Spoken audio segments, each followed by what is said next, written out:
गीताई माऊली माझी, तिचा मी बाळ नेणता, पडता रडता घेई उचलून कडेवरी।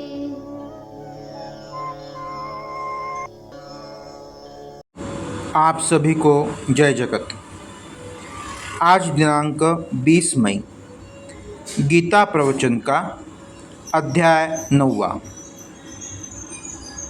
साम्य सूत्र 43, अधिकार सामान्यात्, वृत्ति 10, व्यासस्य सम्मतम्। 10। जो अनुभव भगवान को हुआ वही व्यास जी को भी हुआ। कृष्ण और व्यास दोनों एक रूप ही है। दोनों के जीवन का सार भी एक ही है। मोक्ष न विद्वत्ता पर अवलंबित है न कर्मकलाप पर।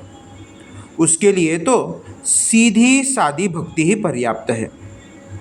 मैं कहने वाले ज्ञानी पीछे ही रह गए और भोली भावुक स्त्रियां उनसे आगे बढ़ गईं।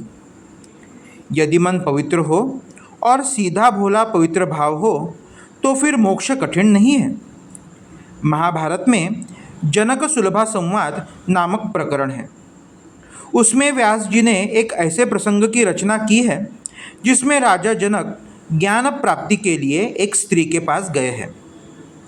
आप लोग भले ही बहस करते रहे कि स्त्रियों को वेदों का अधिकार है या नहीं, परंतु सुलभा तो यहाँ प्रत्यक्ष जनक राजा को ब्रह्म विद्या सिखा रही है। वह एक मामूली स्त्री और जनक कितना बड़ा सम्राट, कितनी विद्याओं से संपन्न, पर उस महाज्ञानी जनक के पास मोक्ष नहीं था। इसलिए व्यासदेव ने उसे सुलभा के चरणों में झुकाया। ऐसी ही बात उस तुलाधार वैश्य की है। जाजली ब्राह्मण उसके पास ज्ञान पाने के लिए जाता है। तुलाधार कहता है, तराजू की डंडी सीधी रखने में ही मेरा सारा ज्ञान समाया हुआ है। वैसी ही कथा व्याध की है। व्याध ठहरा कसाई, पशुओं को मारकर वह समाज की सेवा करता था। एक अहंकारी तपस्वी ब्राह्मण को उसके गुरु ने व्याध के पास जाने के लिए कहा। ब्राह्मण को आश्चर्य हुआ कि यह कसाई मुझे क्या ज्ञान देगा। ब्राह्मण व्याध के पास गया। व्याध क्या कर रहा था? मांस काट रहा था, मांस धो रहा था और साफ करके उसे बिक्री के लिए रख रहा था।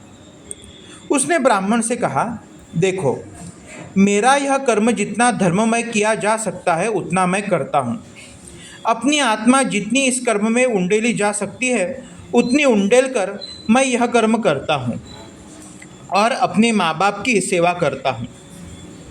ऐसे इस व्याध के रूप में व्यासदेव ने आदर्श मूर्ति खड़ी की है। हरिओम तत्सत।